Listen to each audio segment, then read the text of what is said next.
Alors l'association Le Réveil Agricole, en partenariat avec la CGSR, s'est engagée à mener des actions pour réduire le gaspillage alimentaire après un appel à projet de l'ADEME, de la CTM et de l'ADAF. En Martinique, on constate en effet qu'un certain nombre d'agriculteurs et de distributeurs des produits non récoltés, invendus ou déclassés. L'action agriculture Santé contre le gaspillage que nous avons menée s'articule autour de deux volets. Le premier volet est un volet économique. Ça permet, disons, aux agriculteurs de valoriser leur production invendue, bien sûr. Le deuxième volet, c'est une action sociale. Ça permet de toucher un public fragile qui n'a pas accès aux produits frais, disons, aux produits agricoles, à la viande aussi, donc qui n'ont pas les moyens de s'alimenter. Ce programme que nous avons mis en œuvre nous a permis de réaliser une enquête auprès des agriculteurs pour voir leur niveau de gaspillage, de mener des formations pour inciter ces agriculteurs à avoir d'autres alternatives à leur démarche. Et la troisième et dernière action, c'est d'évaluer au niveau des fermes pilotes le niveau de gaspillage de nos exploitations. Un tiers de l'alimentation dans le monde est jetée, c'est énorme. La France a signé le Pacte national de lutte anti-gaspillage avec l'ensemble des acteurs de la filière alimentaire en 2013 et prend en main le sujet. On y retrouve des mesures sur le don, le glanage, l'innovation avec le développement d'applis anti-gaspi et surtout un grand objectif qui est de réduire de moitié le gaspillage entre 2015 et 2025, objectif repris dans la loi AGEC en 2020. En Martinique, le comité territorial pour l'alimentation, avec l'ADEME, l'ADAF, la CTM, lance des appels à projets depuis plusieurs années et soutient des initiatives avec les cantines scolaires, les associations de dons ou celles qui font de la sensibilisation du grand public. On a toujours l'impression qu'on gaspille pas, mais il suffit de se rappeler de la dernière fois qu'on a jeté quelque chose qui était encore consommable pour comprendre que c'est l'affaire de tous, de l'agriculteur au consommateur.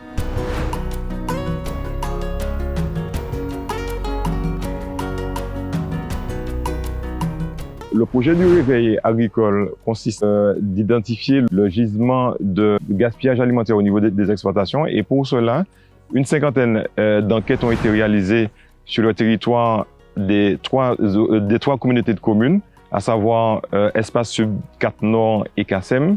Et nous avons identifié par ce biais près de 4 tonnes en moyenne de déchets alimentaires consommables non valorisés par agriculteur et par an. Ce programme nous a permis d'identifier un ensemble de facteurs dont les principaux sont les aléas climatiques, sont également les facteurs de production de l'exploitation, mais aussi la pression parasitaire qui occasionne beaucoup de défauts au niveau de certains fruits et donc qui ne sont pas commercialisables. Les agriculteurs sont majoritairement volontaires pour travailler sur la réduction et la valorisation des produits actuellement encore invendus. Donc, ils représentent 90% de cette population enquêtée, mais n'ayant pas suffisamment de moyens financiers, matériels et humains pour pouvoir répondre à ces attentes, aujourd'hui souhaitent qu'il y ait une organisation collective qui s'organise de telle sorte à mettre à profit de la population ces denrées alimentaires qui jusqu'à aujourd'hui ne sont pas valorisées. Comprendre qu'il y a 15% de perte au niveau des déchets de la valorisation de la banane export. Sur ces 15%-là, on pourrait les valoriser en les vendant pour l'alimentation de bétail, mais aussi il y a la possibilité d'avoir une action caritative et de faire bénéficier d'autres personnes, et que ce serait intéressant. Voilà.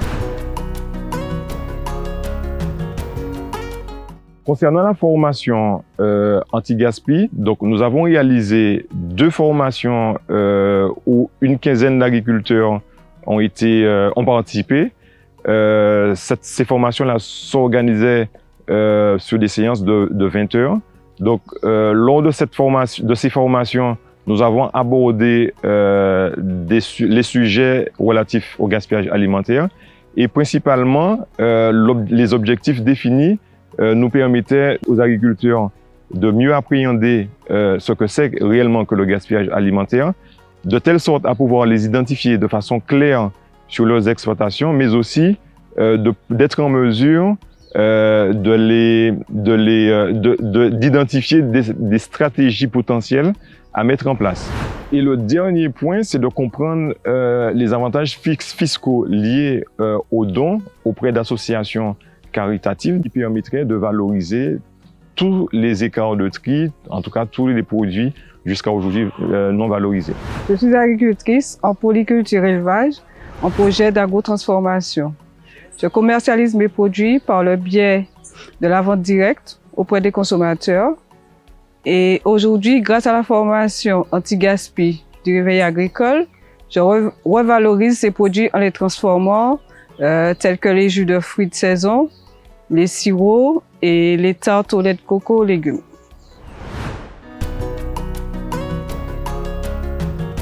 À la réalisation des enquêtes, nous avons retenu 4 fermes pilotes présents sur les trois communautés de communes. L'objectif de cette phase-là devrait nous permettre d'identifier de façon claire et précise le niveau de gaspillage, mais également d'identifier les potentielles pistes de valorisation et de réduction. À ce titre, nous avons estimé le niveau de gaspillage à environ 21% de la production globale et annuelle par exploitation agricole. Et de ce fait, nous avons également observé que les agriculteurs, d'une façon générale, s'organisent de façon individuelle à mener des actions stratégiques pour réduire et valoriser ces produits. Donc, par rapport au gaspillage alimentaire que génère l'activité agricole, les agriculteurs se sont organisés de telle sorte à trouver des stratégies efficaces et pérennes sur la réduction des produits qui ne sont pas valorisés, mais également de trouver des pistes de valorisation autres que ce qu'ils font traditionnellement. Procède à la réduction des parcelles cultivées, plus particulièrement pour la production maraîchère et vivrière. Ils essayent d'optimiser les récoltes. Ils tentent également de trouver des alternatives de valorisation, notamment par l'autoconsommation, le développement des circuits courts, la revente pour l'alimentation animale, la mise à disposition gratuite pour des personnes proches et enfin la pratique du don qui reste très marginale. À l'issue de cette phase expérimentale, nous avons identifié plusieurs pistes de réduction et de valorisation de ces produits. Donc, nous avons identifié notamment le compostage, la vente à la ferme, les dons, l'organisation d'opérations de glanage, mais également la création d'ateliers d'agrotransformation. Ma collaboration avec la Banque alimentaire consistait à faire des dons, là surtout essentiellement en concombre, parce que bon, il y a des écarts de tri consommables, mais pas commercialisables. Alors, c'est avec un grand plaisir que je puisse faire profiter à d'autres pour améliorer leur panier alimentaire de quotidien. Alors, c'est un grand plaisir pour moi. Alors, le reste de ma production, c'est en coopérative. Je livre en coopérative. La Banque alimentaire de Martinique bénéficie de ce projet en matière de produits alimentaires et notamment pour avoir un panier bien équilibré et diversifié pour nos bénéficiaires. Et je suis heureux de participer à ce projet avec le concours des agriculteurs de Martinique et forcément jusqu'à maintenant, et nous serons toujours demandeurs de ces produits. Étant bénéficiaire de l'épicerie solidaire de Saint-Clus, je tiens à remercier l'association Réveil agricole pour ses produits frais et locaux, comme les fruits et légumes, y compris la viande. Grâce aux ateliers culinaires organisés par la Banque alimentaire, j'ai pu valoriser ces produits et apporter un équilibre alimentaire au sein de ma famille. Et un grand merci aux agriculteurs. Ce projet expérimental et d'innovation menée par le Réveil agricole et la CGSR nous a permis d'identifier et de quantifier des gisements de déchets alimentaires au niveau des exploitations. En dépit du fait que les agriculteurs n'avaient pas forcément conscience du gaspillage généré par leur activité, aujourd'hui, ils sont prêts et volontaires à mettre en place les moyens et les outils nécessaires pour pouvoir à la fois réduire cette production, mais aussi trouver des alternatives de valorisation, notamment en mettant en place des actions de solidarité, notamment avec la Banque alimentaire. Nous avons bénéficié, pour mener à bien notre action, du soutien de nos partenaires que nous remercions chaleureusement.